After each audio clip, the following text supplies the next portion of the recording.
So have you struggled with adversity, dealing with any challenges in your life? If so, I think this podcast might actually be right up your alley. We're going to be discussing the challenges of overcoming adversity and the challenges we all face in life, from both a sporting aspect, an accident, as well as from recovery aspect, dealing with substance abuse.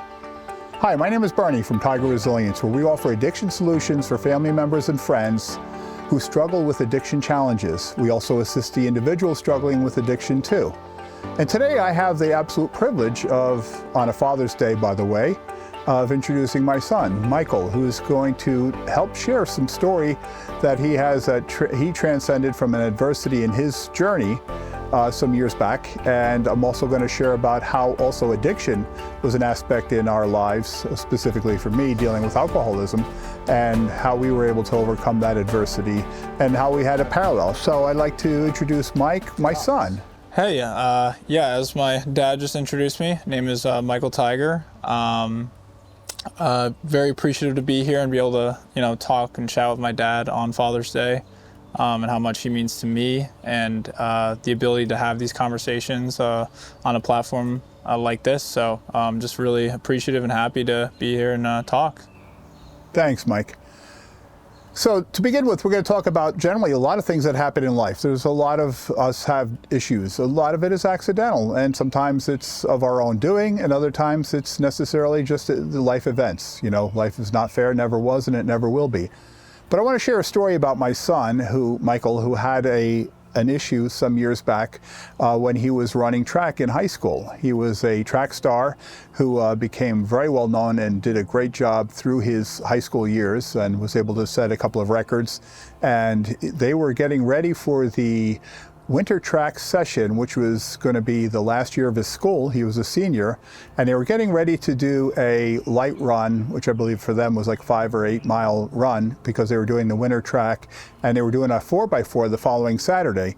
Now, Mike's specialty was the spring track, but the winter track was a great precursor because it gave them the opportunity to work and get themselves healthy and get them ready for that spring track season. But they also were very competitive in the winter track season. So it's Friday night, and Mike is going out with two of his other peers to go for a light run. And I'm going to let him take that story from there as far as how this turned into generally a tragic issue at first and then turned around into some triumph. So Mike, take us from that Friday night, December 10th. Yeah, December 10th, 2010, senior of high school, like my dad alluded to. Was out on a easy run for essentially what we do before track meets. Like our meets were usually on Saturdays. We'd go for a little easy run just to kind of get some blood in the legs.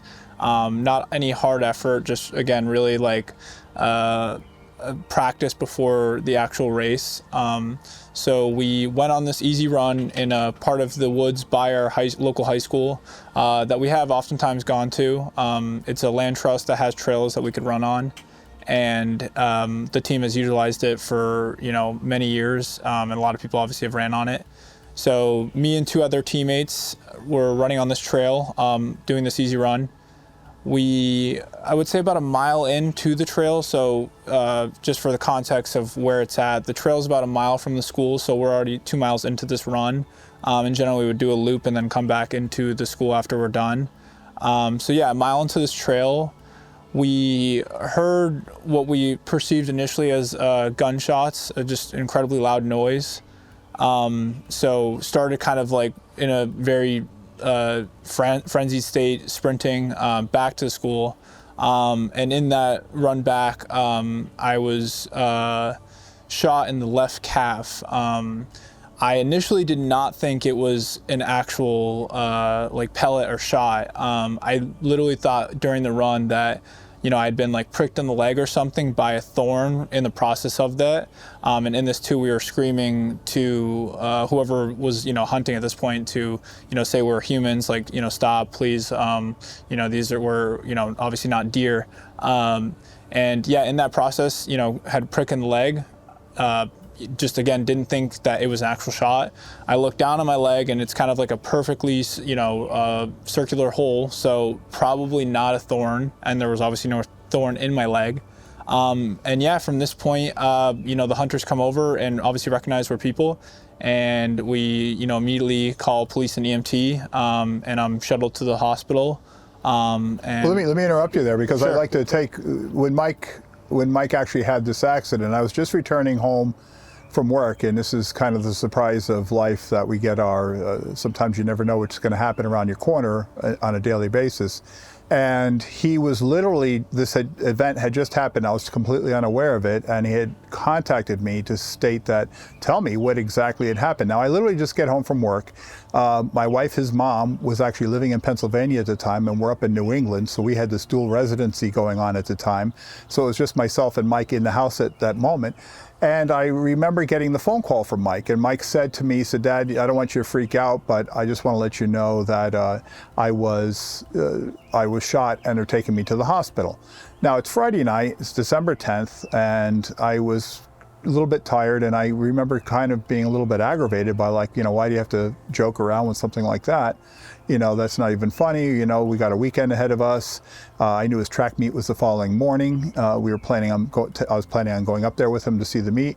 And, lo and behold, as he's having this conversation with me and I'm talking back to him, I could hear the ambulance actually going right by the front of our house simultaneously, as I heard it in his phone and also externally from our house. So I literally had almost dropped the phone, but I know I turned 7 shades of white with the shock of this actually was a true event, and obviously raced to the hospital. So Mike, so take us to the hospital. When you get pulled into the hospital and you're brought into the emergency room, and then they bring you into some triage to check you out, and the first thing they do is they take you for an x-ray, right? Yeah. I'm in the emergency room, then obviously immediately going under x-ray to essentially see like what is in my left calf, and is determined that it's a pellet. So essentially it was from what's called buckshot, and it propels multiple pellets out when shooting at a deer, and one of these pellets went into my calf. And from that standpoint, I think everything happened so quickly in this moment. So you're a 17-year-old kid, you don't really can't really grasp the situation, so to speak. Not that you maybe could at any age, but especially in a formative year like that. And sure. For me, everything just happened so quickly. It's funny, the one thing I'm still thinking about is man, I'm not going to be able to race tomorrow in that meet. I'm not going to be able to, it was the first meet of the year for the indoor season, like you said, and I'm not going to be able to challenge myself. And, I had such big expectations for that, that upcoming year in terms of what I, wanted to do for myself. So, that's the first thing I'm thinking about, is that I won't be able to run in this meet. Yeah. Not even any potential health hazards regarding having my leg amputated or, just anything that could be super extreme. So, overall, just it's, you kind of look back in hindsight in those things, and you just can't grasp that situation until you get the retrospect of it and just looking back and reflecting. But regardless, just a super pivotal moment in my life, just because of how unusual it is, and obviously grateful that it wasn't anything more dire than that. Well, certainly. Yeah. And so what they ended up doing, so Mike was in a gurney. It was around 11:30 p.m. It was Friday night, and obviously tired, exhausted, frustrated, and he was in an extremely emotional state.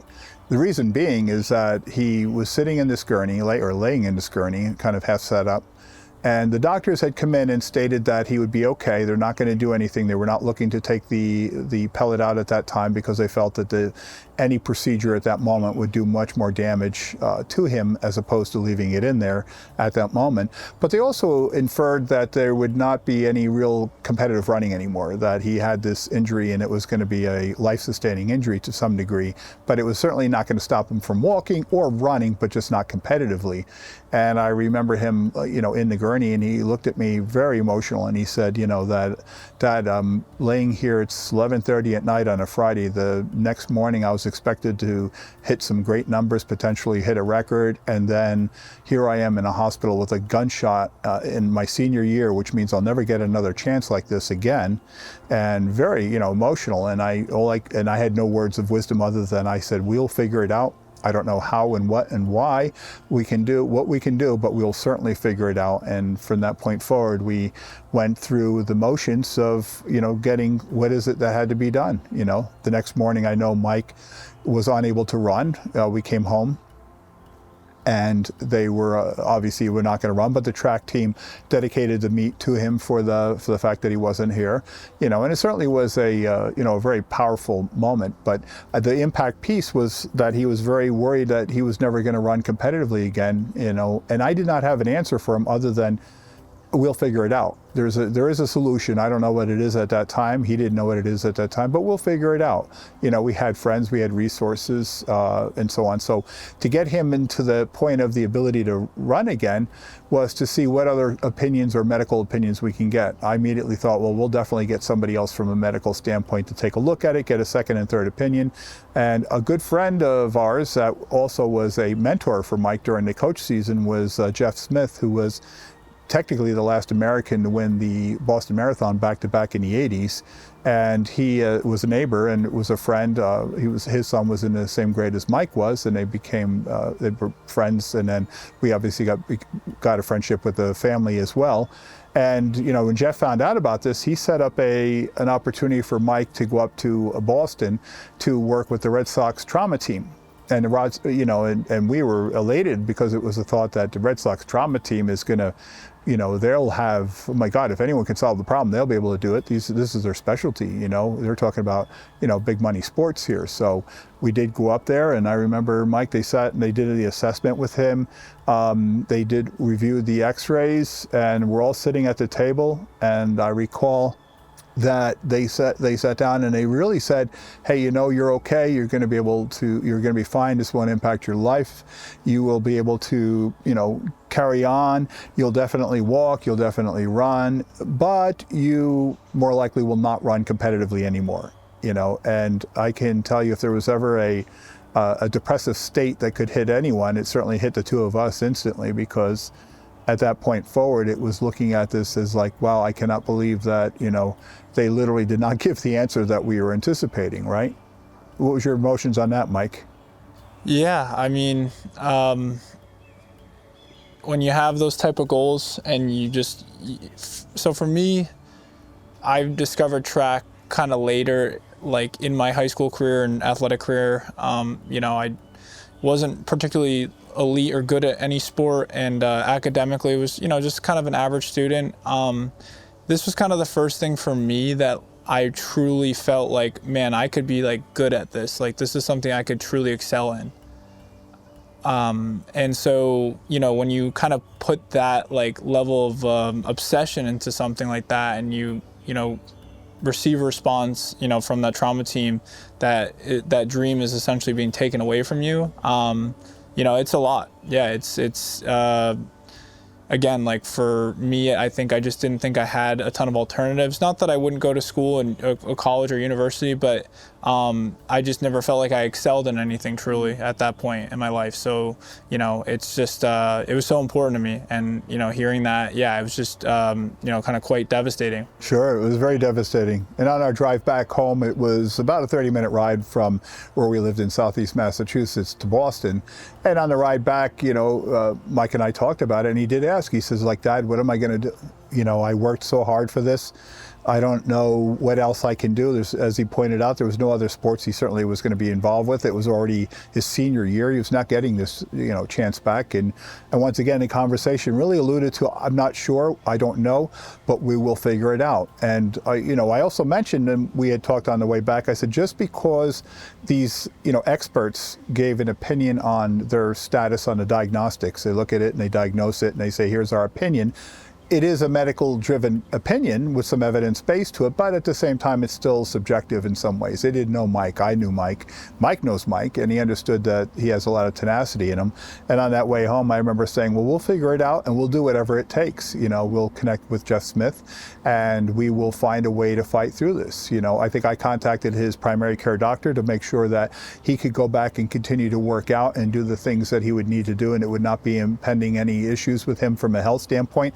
That was confirmed on 2 different levels, so we were okay with him to go back, and that's what Mike did. He went on a real short-term, absolute 7 days a week, going at it to rehabilitate himself. And within that 4-week, I believe it was around 4 weeks that he worked so diligently, starting out slowly, working on a stationary bike, then a treadmill, then working on his legs and stretching, and then eventually the track. And then I believe it was around 4 weeks when he was able to finally get the permission to go to that meet. Tell us what happened at that meet. Yeah. So like my dad said, it was about 4 week period where I really wasn't doing a ton of running at this point. Just stationary bike, elliptical, and then just like PT work with our trainer, who honestly was phenomenal during that process for me. And just super supportive of the team as well. But that 4 week period, just no running. And then after that, got back into some running about 6 weeks in. And then on the 7th week is actually when I started doing more track work consistently, or just a few times, just like initially.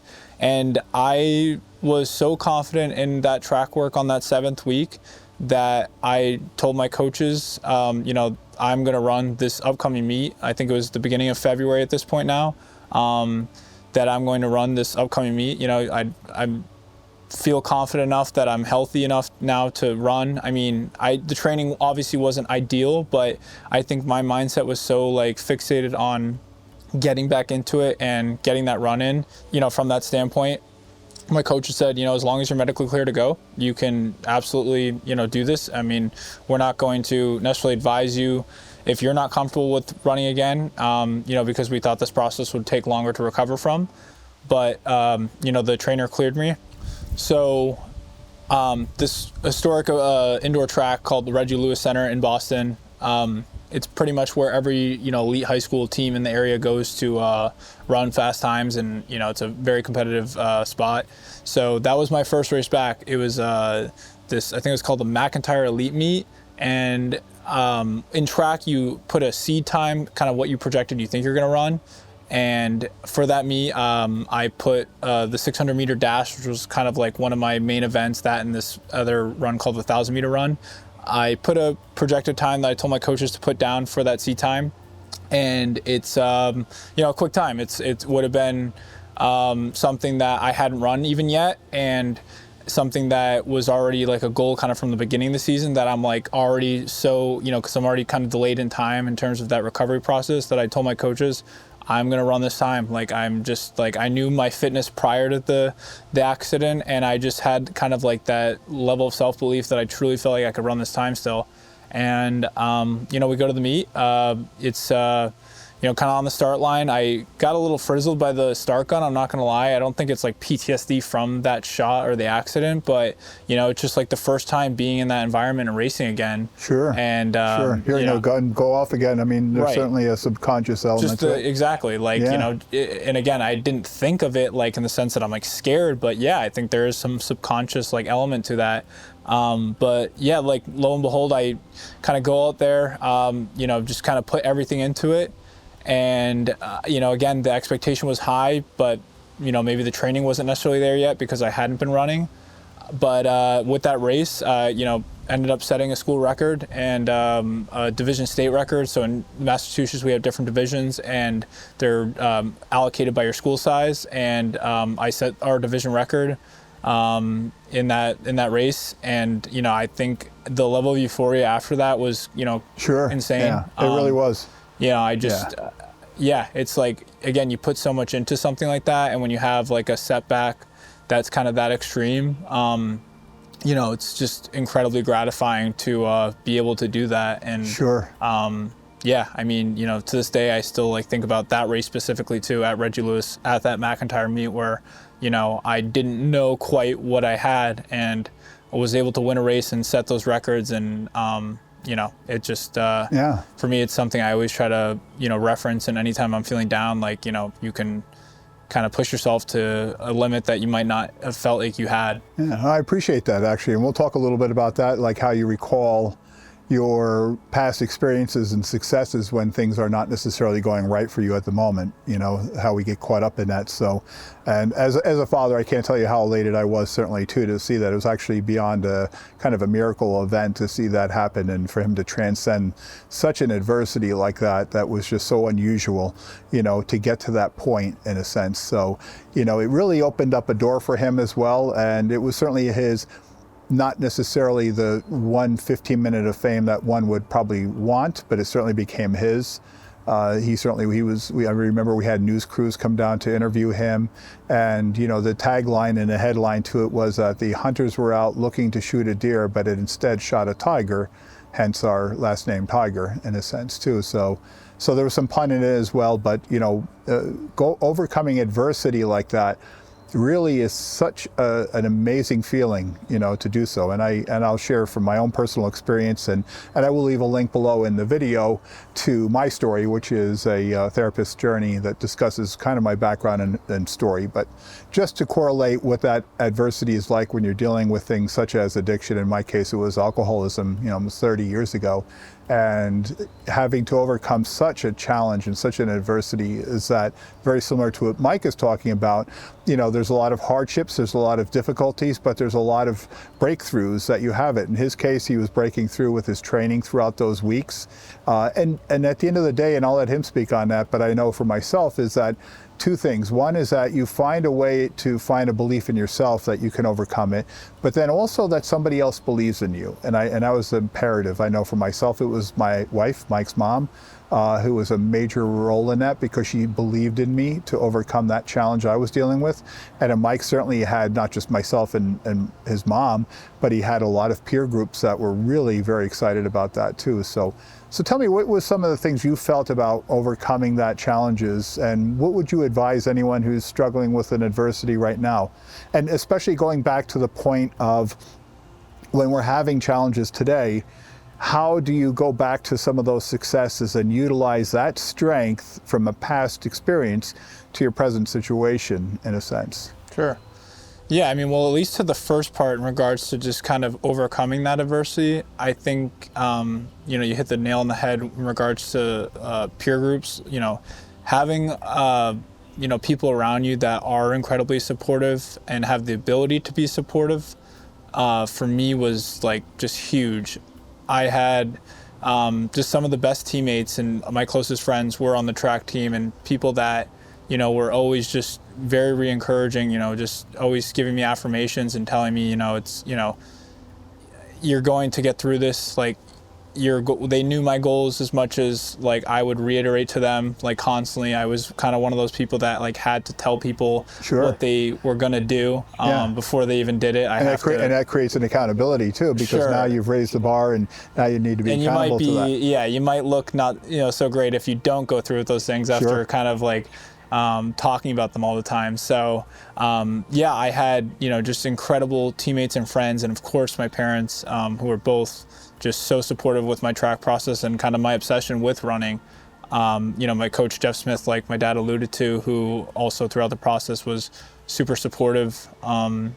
Yeah, just having those people, like literally just the presence of them, really, like I could never have done that alone. You know, even though you're the one in track, especially track is a sport that's very individually based. You know, you're running the race only by yourself. It's not a team sport like football or soccer or baseball, etc. But even though I'm running that race, like I felt like I was running for other people because, you know, everyone like did like, you know, support me in that regard. People were hanging out with me at the hospital. The principal of our school came and like, you know, supported me and told me how much. Yeah, 11:30 at night, there was a ton of people that came by.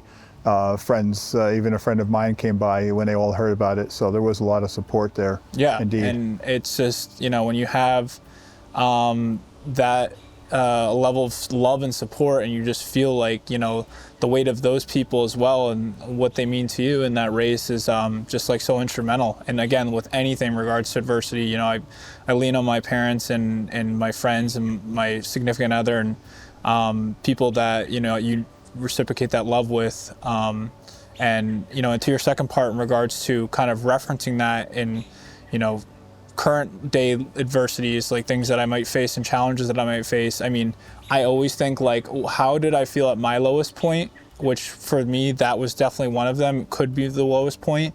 And like putting that into context of, do I feel right now as low as I did then? And oftentimes or for me now, it's been never the case where I feel as low as I did then. And if that person, a 17-year-old kid who, was still very emotionally immature and like didn't know and couldn't grasp the weight of what was going on, if that person could overcome, the challenges that faced him, yes, there's no reason why my, current or future self can't also do the same with, yes, more knowledge and maturity. So, yeah, I mean, I think for anyone that has faced, super adversarial challenges and things in their life, kind of going back and looking at that lowest point and saying, like, if you were able to overcome that, there's no reason why you can't, take on a new challenge and, sure, be successful in that. So. Yeah. So now using that, and that's really powerful to understand that it is things that we have within ourselves to say, hey, you know what, I did overcome that. That was an amazing challenge. And Mike's experiences he was sharing with his running accident, and again, I'll share from a personal experience from dealing with alcohol some years back, to look back at that and realize, what that took to get past from that A to B points really is just a powerful tool that I think that it creates a fundamental kind of a foundation within us when we're dealing with current and future challenges. I think it just becomes something that we forget about often, in a sense too. And what Mike was also sharing about, and it's a key part with any adversity that anyone faces, but particularly if you had an injury in his specific case or anything that happens to an individual, and also specifically in substance use, anyone who's dealing with challenges, whether you're a family member with a loved one dealing with an addiction, or you are the person yourself dealing with an addiction right now, to overcome that does require having somebody who believes in you. You have to have that support element, and that's been evidenced through history that, almost anyone who is successful found somebody in that realm that was able to kind of believe in that individual, even if they couldn't believe in themselves, in a sense. So, and if you're struggling because you don't have necessarily a family member or somebody close in your life, then utilize support groups, utilize a lot of the communities and supports that are out there to find someone. There is somebody out there, and I know that we can all find that one person certainly too as well. So overcoming adversity is within all of us, because life is full of it. Tomorrow will be another day, the sun will rise again, and things will go sideways. It's just kind of the nature of life. Hopefully it won't require another gunshot or another disorder with another addiction by any stretch, but these things do happen in a sense. So Mike, what words of advice or wisdom would you give somebody out there right now struggling with a challenge right now, and they feel that they can't possibly overcome, or they just feel overwhelmed by it right now? For me, it's, like referencing again that specific incident, taking it the one day approach at a time, like everything has to be looked at, maybe not in this grand scale, but, you're going to have these small battles that you have to kind of overcome, and overcoming those small battles will lead to kind of, your ultimate goal and overcoming that challenge. Again, with like the gun incident, it was small battles and small wins I would try to, accumulate throughout those weeks leading up to, like my success with that race. Sure.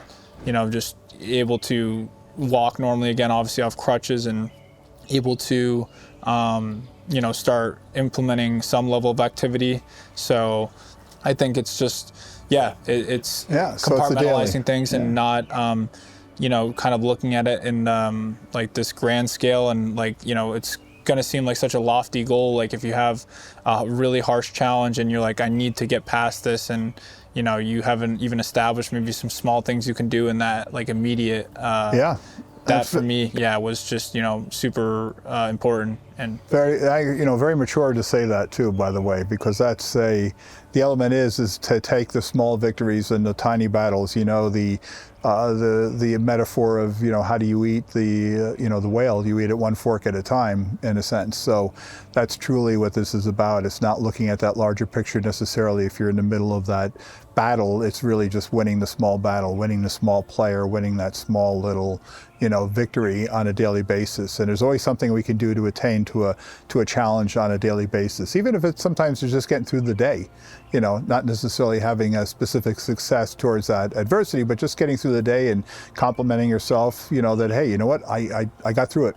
I'm here today, and I got through it. Tomorrow the sun will rise again, and I got another shot at this too as well. So for anyone out there struggling with any challenges and adversity, know that two things. One, you have the power within yourself to find these answers, certainly. And two, that you find someone who is there who also has that power in you as well. And they see and can believe in you thoroughly, even if you're not ready to believe in yourself too as well. So that's where key of having support is so paramount when it comes to success in anything we do, regardless of what it is, across any accomplishment, whether it's career, or whether it's academics, whether it's sports related, or whether it's recovery related. It's just having those additional supports that help you along that journey, because though we are born alone and we'll die alone, one person per box, and we even sleep alone, no matter who's in your bed. At the end of the day, it is the people around us in our lives that really matter the most. So Mike, I can't tell you what a great Father's Day gift it was to have you actually share such powerful wisdom, and I really, really appreciate it. Definitely we'll have some future podcasts where we'll talk a little bit more in depth about overcoming challenges. So I really thank you very much for that as well. Yeah, thank you. I mean, I think, like you said, with it being Father's Day, and just re-emphasizing the point of like having such a supportive figure like you in my life, and even especially during that time, I wouldn't have been able to, kind of get over that challenge without you. And it's incredibly instrumental for me. So yeah, thank you for letting me have it. And if you'd like to learn more about Tiger Resilience, I will have a description below. And also, in addition to that, I do have 2 videos that will be linked below too as well, that talk about overcoming challenges, as well as some of the denial aspects too. And those will be in the video description below as well too. So I'd like to thank you very much for your time and your busy schedule for taking a moment to watch our video here. And I wish you nothing but the best today. And again, a happy Father's Day to those, even though it will be belated by the time this video does hit the airwaves. So thank you very much once again. Have a great day.